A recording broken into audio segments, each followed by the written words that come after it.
Now that we are just days away from the official release of Star Wars: The Rise of Skywalker, a lot of fans around the world have mixed emotions, feelings, and thoughts before they go ahead and see this movie based on what they have seen in the teasers, the trailers, the TV spots, and what they have heard of throughout all of the leaks and the spoilers about this film of Episode 9.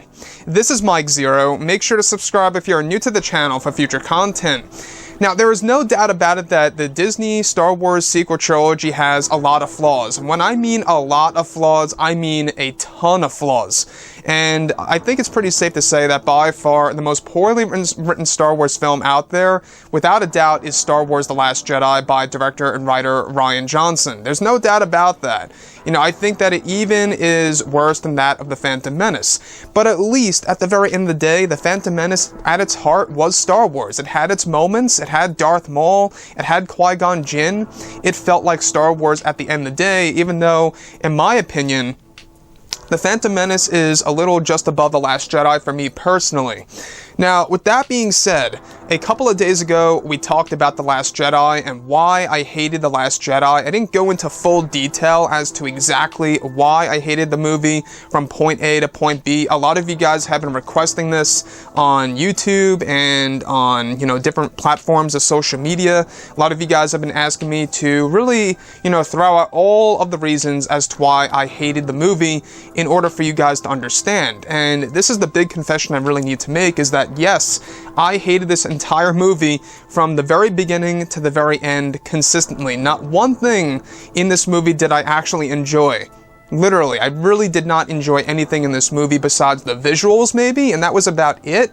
I think that was maybe the only positive thing about this film, was that the visuals were dead on.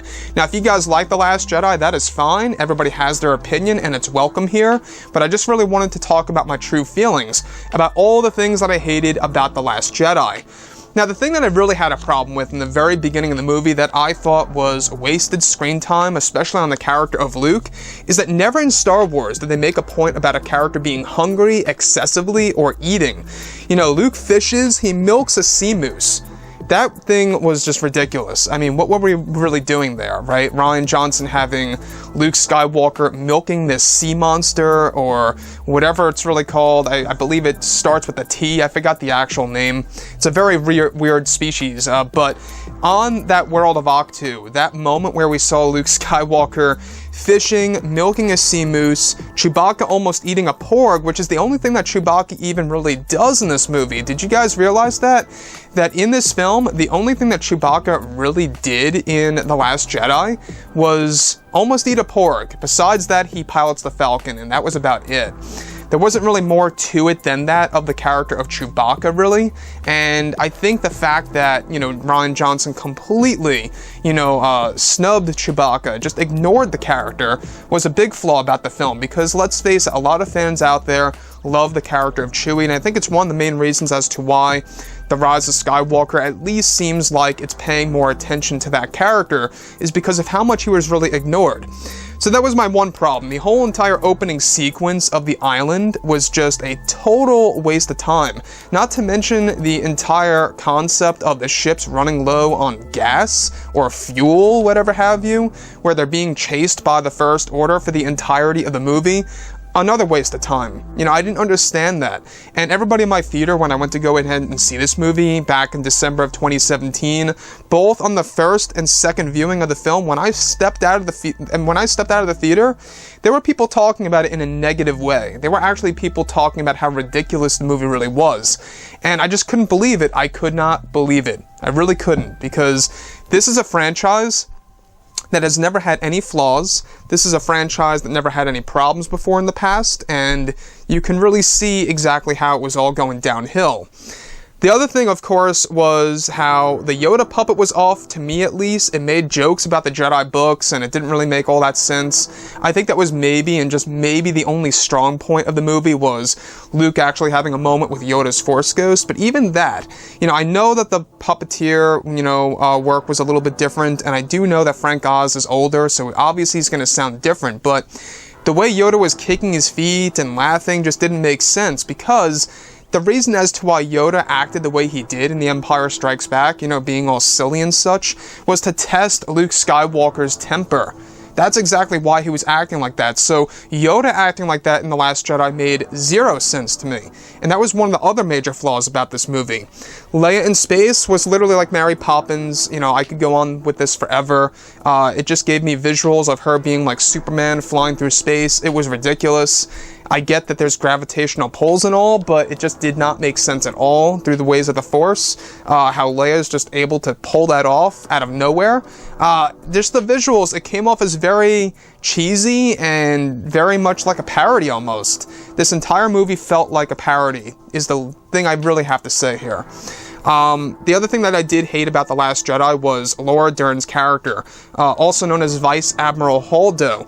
Now, Laura Dern's character, right, how did Poe have no idea who this person was when the Resistance is basically made up of 200-something individuals and you have this higher power of fewer individuals? How did Poe not know of Vice Admiral Holdo's appearance, right? You would think that he would know, and that really made no sense to me either.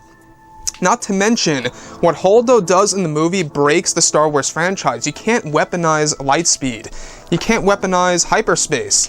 That was another major flaw that changed the entirety of Star Wars, where she uses that ship, the Radish ship I believe it was, or whatever the ship was called. She is able to use it as a weapon to go through Snoke's supremacy ship. Wouldn't that make it possible for any other starship or any kind of cruiser out there to just crash and put it into autopilot and to crash through different starships out there that belong to the First Order, right? It makes you think about it in that sense. So the other thing that was poorly written in this film as well was how we had the story, the fact that the story was so convoluted that they had to have Rey and Kylo talk while they were light years apart, light years away. Now, I get it, if you want to do it 1 or 2 times, that's fine. But they did this like 3 to 4 times in the movie of them having these Force bonds. To me, it was a little excessive, to be quite honest, and I just thought that the entire sequence where we have no sense of danger between Rey and Kylo was also another flaw about this movie. You know, that was the other flaw, is that if you look at the originals, there was a sense of danger for Luke because he knows that he's right near Vader. He's there. But in this sense, Rey and Kylo are split apart. There's no danger for Rey at all in the entirety of The Last Jedi. You know, other than the fact that when she goes on the supremacy, that's an exception. But that was basically at the very middle point of the movie, or toward the end of the second act. The other thing was that, of course, Rian Johnson, what was he thinking of having Kylo Ren with no shirt? What was that all about? Because I can understand Anakin, I can understand that because he's getting out of bed, he's having a nightmare, he was sleeping and all, but Kylo was just standing there awkwardly. Awkwardly. It was so awkward. People were literally laughing in my theater when they saw that because of the pants, and the pants looked ridiculous, let me just say that. Why was it so high up? I don't understand that. Is that a thing in Star Wars? I don't know. But the way it was done was hilarious. Just the way Kylo turns around and he's just standing there, and how Rey has to make a joke, you know, can you put a cowl on or something like that, and he doesn't say anything at all. And it kind of made people laugh in my theater. It really did. People were laughing in the background, and it started to make me, you know, smile a bit there. So the Casino Planet, all right, Canto Bight was also horrible, as if it was trying to send a message about capitalism. I don't understand why they needed to throw that in there. Once again, you know, this is typical Disney trying to send the fans a message about real-world issues and, you know, real-world politics and everything around those in those lines. They also talked about animal abuse, basically, you know, everything related to the horses that we saw being used in the Casino City. It was a total waste of time, and it just really needed to go. It really made no absolute sense at all. It didn't. The other thing is that the Rose character, nice actress, but really, you know, who was she? She did nothing in this movie. She had an awkward kiss with Finn at the very end of the film that goes nowhere, by the way, in The Rise of Skywalker. If you guys have read the Resistance Reborn book, there is a passage in there, all right, that they have actually unveiled on StarWars.com where basically Finn unveils that Rose is just a friend during the events of The Rise of Skywalker, so that means nothing now. When Luke Skywalker, alright, threw the lightsaber over the cliff, many people in my theater were also either laughing or saying out loud, what the hell? That was almost like, you know, Rian Johnson just saying, alright, you want Luke to do something incredible with the saber? Nope. And just throws it. So the last thing I just will point out here is that, this movie had no payoff at all whatsoever. In this movie, I think that was another flaw, is that all the questions that were set up in The Force Awakens were not even answered. Now, I'm not a crazy fan here that's saying everything needs to be answered, but at least answer something, anything. One question.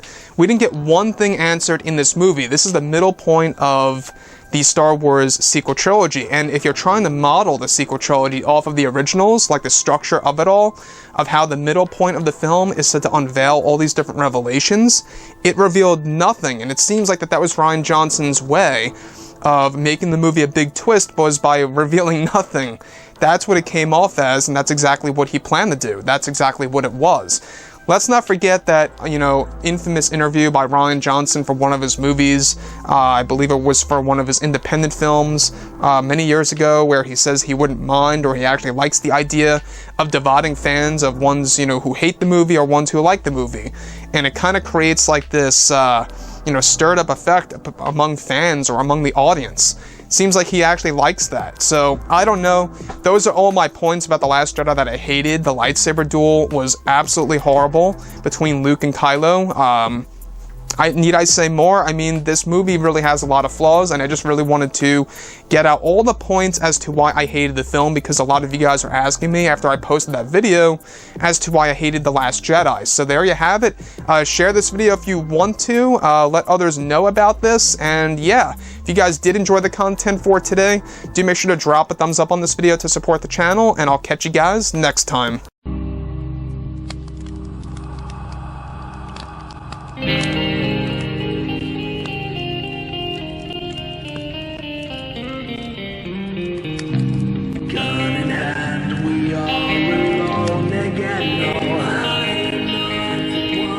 From night to moon,